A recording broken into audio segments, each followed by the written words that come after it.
What's going on, True Blazer fans? It's Tori, and welcome to another Monday Mailbag. Now, I know it's not Monday, it's Tuesday, but yesterday I didn't expect a Kent Bazemore for Evan Turner swap to go down, so I had to make a video on that. Combine that with some random things that popped up for me yesterday, as well as all the questions you guys gave me, and this is going to be a very full Tuesday mailbag instead. Now, if you want to know my thoughts on Nasir Little and the Kent Bazemore trade, I released videos over on my own channel at Blazers Uprise. There's the link in the top of the description below. That is my own channel. If you don't know, this isn't my channel. This is Eric's channel, the guy who makes the full highlights. I made a whole video on it explaining the situation, but there's still people tuning in for the first time this summer that still don't know what the situation is. So in the description below, I will also link the video that I made a few weeks ago explaining the entire situation,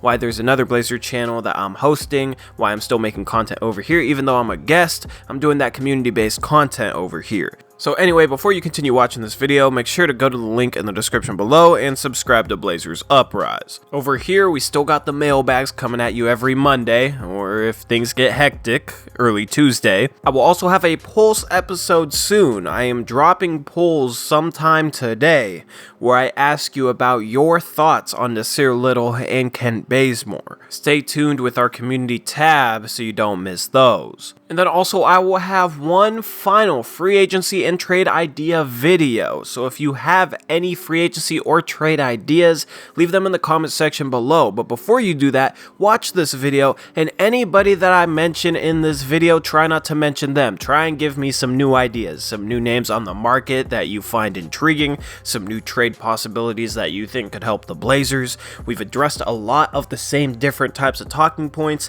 So if you want another free agency and trade idea video, leave me comments down below with new ideas. And any other types of questions I will get to in next week's Monday mailbag. So without further ado, after that very long intro, let's finally jump into your questions from the past week. Ben says, "Hey Tori, what are your thoughts on signing either Jonathan Simmons or Garrett Temple in free agency? Both are experienced players who can run the small forward position. We could easily sign one of them for the minimum level deal. They probably wouldn't be a part of the rotation, but they would be handy backups in case of any injuries."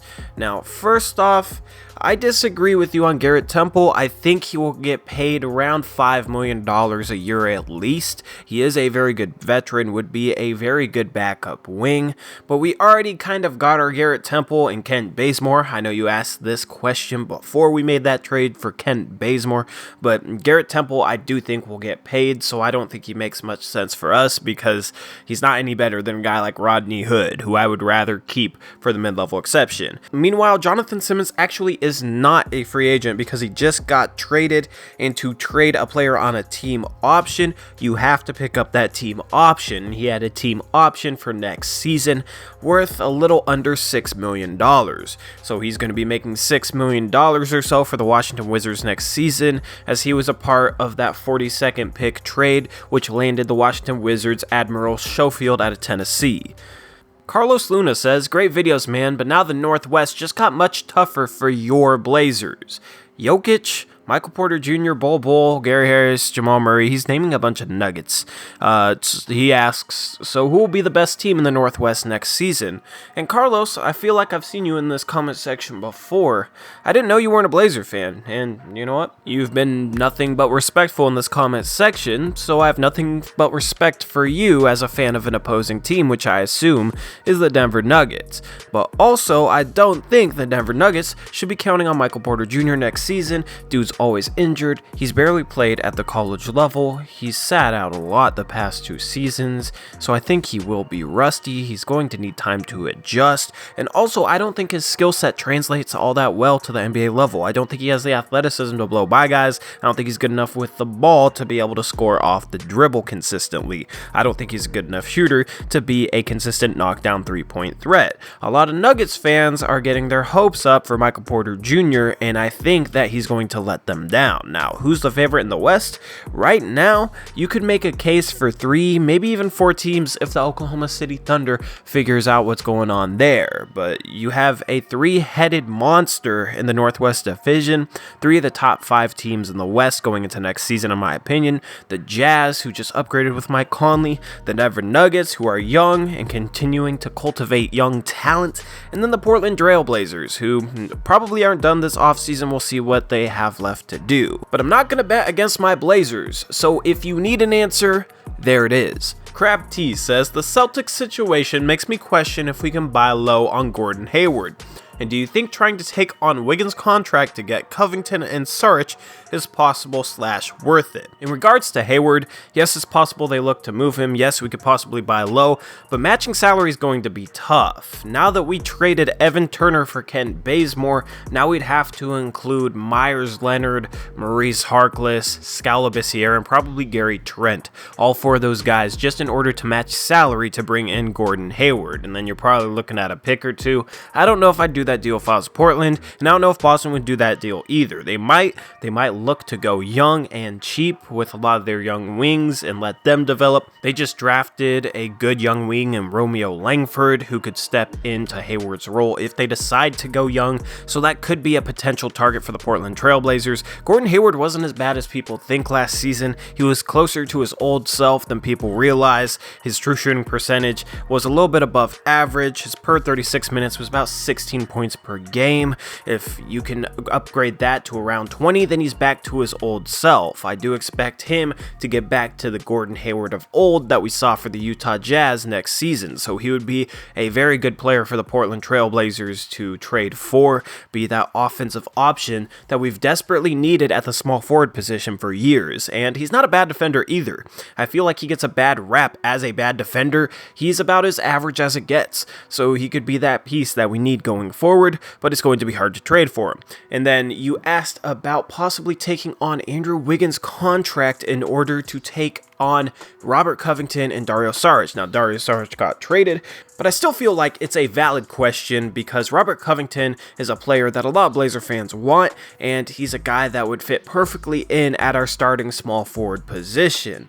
But honestly, I would not take on Andrew Wiggins' contract in order to get Robert Covington, and I have a few reasons for that. 1, Andrew Wiggins' contract is terrible. It lasts for 4 years. That's giving up future flexibility for pretty much the rest of Dame's prime. 2, I don't think Andrew Wiggins will ever develop to be much better than he is right now. I don't think he has that passion for the game that he needs to tap into his full potential. And then 3, while Robert Covington is great, I don't think that him being our starting small forward makes the Portland Trailblazers a true contender. And I'm not giving up future flexibility unless it's for a move that makes the Portland Trailblazers a true contender, and I mean like a favorite to win the NBA title.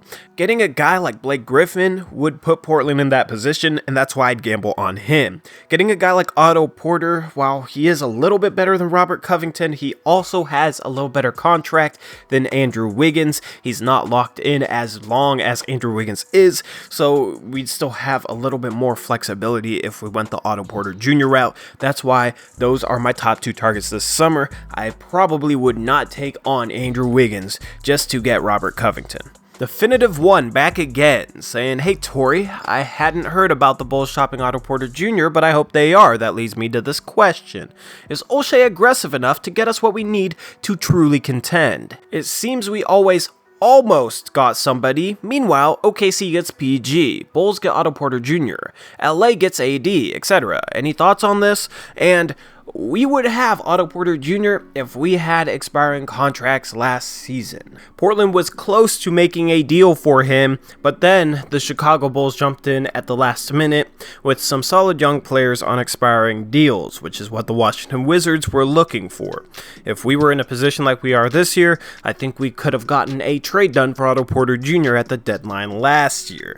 So that gives me some hope now that instead of having bad contracts with 2 years left on him, him, we have expiring deals, and the moves that Olshey has made in the past 6 months have given me some hope as well. Rodney Hood, Enes Kanter, Scalabrine, Nas Little falling to 25, and then you added Kent Bazemore while only giving up Evan Turner. Olshey has actually gotten a little bit back into my good graces in the past 6 months, which I didn't think was possible because I was very, very sour on him in December.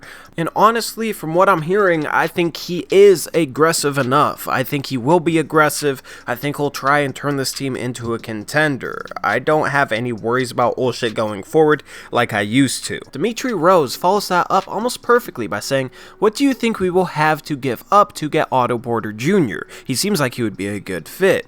And honestly, I think it would take a first round pick, maybe a prospect like Gary Trent Jr., a second round pick or two, and then expiring contracts, probably Maurice Harkless and Myers Leonard. Worst case scenario, you're looking at 2 future first round picks. I don't know if I give up the 2 future first round picks, but if Portland is in the top 3 in the West at the deadline, then you're looking at a very low first round pick in 2020, then I'd probably do that trade. Elijah Haraguchi says, if Dame, CJ, Olynyk, Otto Porter Jr., and Zach Collins, and Nurk when he returns, is your ideal starting lineup, what would your ideal bench lineup be to further complement our team? Also, who do you think won the steal of the draft between Portland, with Little being the 25th pick, OKC with Bazley being the 23rd pick, and Denver with Bol Bol being the 44th pick? Now, first off, my dream bench to complement that starting lineup once Nurk gets back would be an Anthony Simons that is realizing his full potential before anybody expected it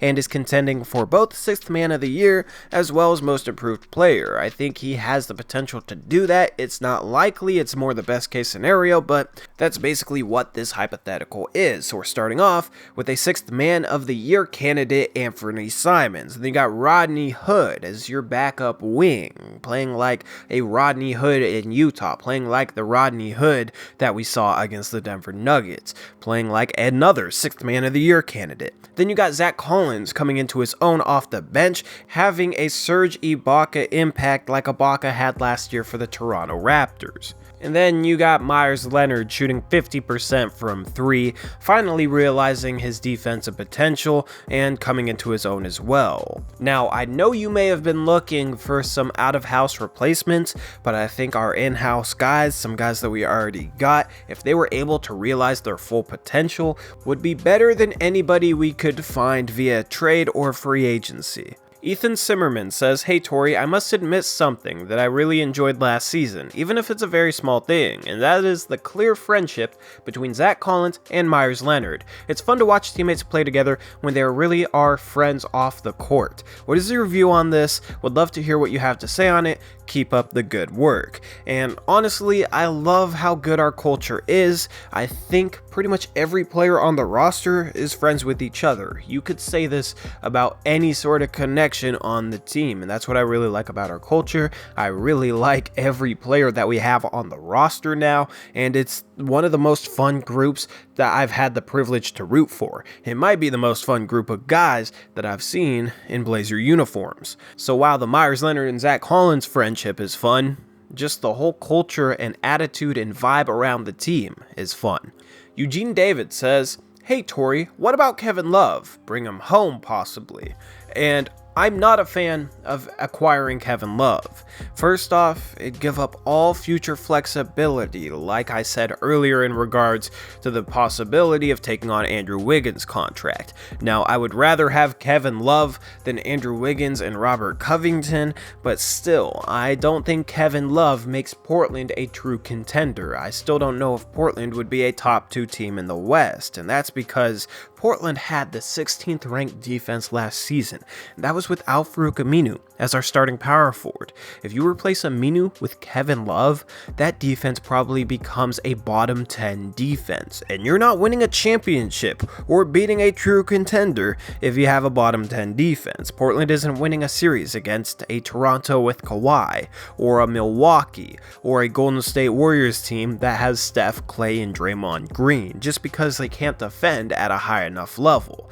Go look up past champions and look up their defensive defensive rating, and I guarantee you won't find a bottom 10 defense for an NBA champion. So that's why I'm not a fan of bringing in Kevin Love, and you also got to look at his injuries. He's missed over 40% of his games the past few seasons. It's bad. So although it would be a fun story, although he is a better player than Al-Farouq Aminu, I don't like his fit because with the way our backcourt defends, we need good defensive forwards, and then with his injuries and his contract, I'm not a fan of acquiring Kevin Love. Ignacio Alvarado Jr. says, should we go after Harrison Barnes or Al Horford, or even Rondae Hollis-Jefferson? In regards to Barnes and Horford, those guys are going to be out of our price range. Barnes is most likely going to make over $10 million a year. I mean, he turned down a $25 million player option, so I don't think we're going to be able to sign him for any sort of mid-level exception. Al Horford turned down a $30 million player option, and he's looking at a contract starting somewhere around $20 million or possibly more. So neither of those guys are realistic options. Rondae Hollis-Jefferson is a more realistic option. He's more in our price range. We might need a forward, especially if Aminu walks, but honestly, I only think Portland lets Aminu walk if they use the full mid-level exception to bring back a guy like Rodney Hood. If we use the full mid-level exception, we wouldn't have money to bring in Rondae Hollis-Jefferson because we'd have to sign him on a minimum level deal, and I think he still has a good enough market value to make a little bit more than a minimum level deal. Isaac Santabria says, can you do the ET trade review? I did that on Blazers Uprise, make sure you go subscribe. Jose Rodriguez says, what do you feel about trading our young core of Anthony Simons? Anthony Simons, Gary Trent Jr., Zach Collins, and our picks for an all-star too. I don't know how many picks you're talking about. I don't know what all-star you're talking about. So I don't know how to answer this question. I would not give up all those prospects with a ton of picks unless we were getting back a guy like Anthony Davis and he was willing to stay locked up on a contract for multiple years. Juan SJD says, hey Tori, what do you think about Jay Crowder? I believe he could be a solid rotation guy for us and can add some leadership and hard work on both ends of the floor. Also an underrated guy like Kennard from Detroit. I think he could flourish in our system like Seth did. Now, in regards to Jay Crowder, this would be a very good pickup because it could help us save money if we were able to trade Harkless for him. Jay Crowder is the same sort of player, maybe slightly better than Maurice Harkless, just a little bit smaller, but he also makes $4 million left, and he's also an expiring contract. So saving that $4 million could be the difference between a taxpayer mid-level exception and the full mid-level exception, so it's not a bad option at all. And then when you look at where he just got traded in that Mike Conley deal, going from Utah to the Memphis Grizzlies. The Grizzlies, of course, are in rebuild mode, just drafted John Morant and Brandon Clark. They got Jaren Jackson Jr. They're a very young team. They might not have a need for Jay Crowder, might not really value him, so if you're able to attach 2 second-round picks to Maurice Harkless, maybe you get the Grizzlies' ear and they're willing to consider something like that. So honestly, Jay Crowder is one of the most realistic targets for us going into this offseason. Kennard, however, I don't think is realistic because Detroit is starving for perimeter talent. He's probably their best shooting guard right now. He's actually a good fit next to Drummond and Blake Griffin, provided his outside shooting continues to improve. I don't think he's a realistic get because Detroit is looking to add perimeter talent, and I don't see what we'd give up for Kennard that would help them accomplish that. He's a young player, so he fits a possible rebuilding timeline if they decide to blow it up and trade Blake Griffin and or Andre Drummond, and he's also a guy who's good enough to help them win now, so he fits multiple timelines. So I don't see him being acquirable from the Detroit Pistons for a realistic package. Now, you could probably put something together like Anthony Simons and Zach Collins and get Luke Kennard, but obviously that's not worth it for the Portland Trail Blazers, so I don't see a realistic package being able to be agreed upon between the Blazers and the Pistons. Kyle Campbell says, do you think there's any way we could go after Bradley Beal and run him as small forward even though he's a little small? And honestly, we'd have to give up Anthony Simons, Nasir Little, Zach Collins, Gary Trent Jr., expiring contracts, probably a pick or two just to get Bradley Beal because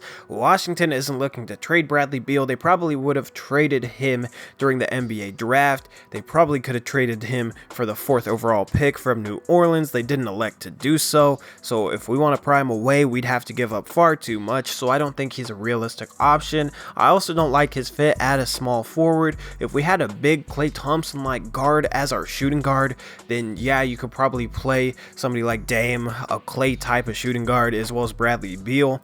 But when we have a very undersized backcourt, I don't like having an undersized small forward as well. His standing reach is in CJ's range. He's not big enough to consistently start at small forward. Guys like LeBron James and Paul George would have their way with him due to their size advantage. So I don't think that's a realistic option, and I also don't think that's a great fit. Obviously, I'd do it if the right trade came along because he is a very talented player, but I don't see that happening. Landon Cottrell says, another thing, what do you think the ceiling is for Nasir Little, and what do you think his role will be his rookie year? I released a Nasir video over on Blazers Uprise, but to summarize, I think that he has a chance to play. He might have a Zach Collins type of rookie season. If you remember, Zach didn't play at the beginning of the season, but worked his way into the rotation by the end of the season and played well in his rookie season during the playoffs.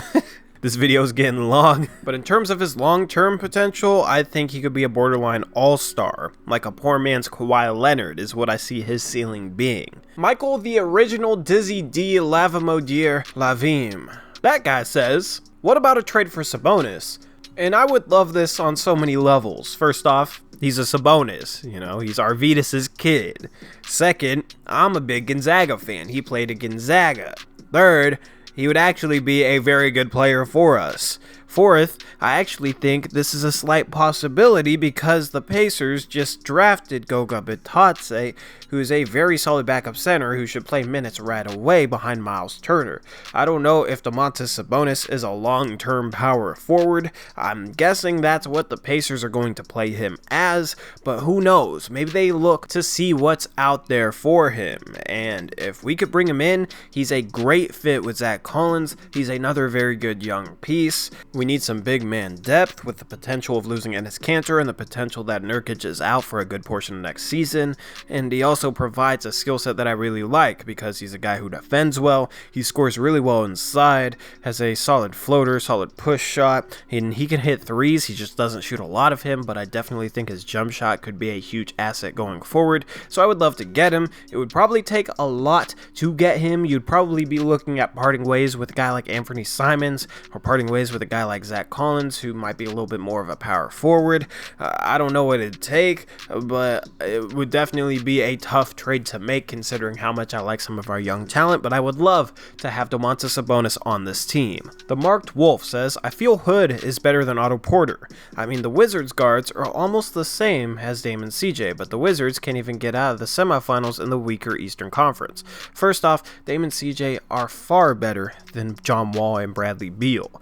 Dame is the best player in that group of players, and CJ is arguably just as good as either one of them. Dame's also a much better locker room leader, and although John Wall averages more assists per game, I think Dame has a more profound impact on making his teammates better, and that stretches outside of simply racking up assists. That culture matters in the NBA, and Dame is the culture here in Portland, and the culture here in Portland wins us a lot of games. Washington also has never really had a bench at all. Their bench has always been very overrated, and their front court pieces have never been good either. They've never had a guy like Yusuf Nurkic. So I don't think a side-by-side roster comparison between both of these teams justifies the opinion that Rodney Hood is better than Otto Porter Jr. because he's not. Otto Porter Jr. is a much better defender, much more versatile defender, can guard multiple positions. He's also a far better three-point shooter, and he's not lacking inside the arc either. Otto Porter Jr. is an overall better player than Rodney Hood. I'd like to hear you explain what you think that Rodney Hood does better than Otto Porter Jr. Solar Money Yeet says, what is your predicted record for next year? And I can't make a predicted win-loss record without knowing what happens this offseason. There's still a lot of moves that could be made, and this roster isn't complete, so I can't give you a sure win-loss record.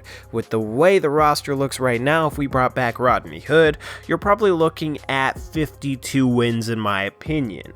If we make an upgrade, you might be looking at more, but not only does a win win-loss prediction ride on what else happens this summer, but it also depends on when you think Jusuf Nurkic will return. Will it be closer to November, or will it be closer to March? Who knows? You should definitely ask me this question again once it looks like our moves for the summer are done with. And finally, we're on to our last question. Nate Sath says, do you think we need to change our scheme to have Dame more off ball to help him stay fresh? And I saved the best question for last because I love scheme questions. I love talking about X's and O's and the way the Blazers should play basketball. And this is actually something that I've thought about a lot. When you watch a guy like Stephen Curry, that dude moves great without the ball and he gets a lot of good shots from it. He gives up the ball to Draymond Green or Andre Iguodala, or he even gives it up to a guy like Kevon Looney, who can make a basic pass, and Steph frees himself for open shots.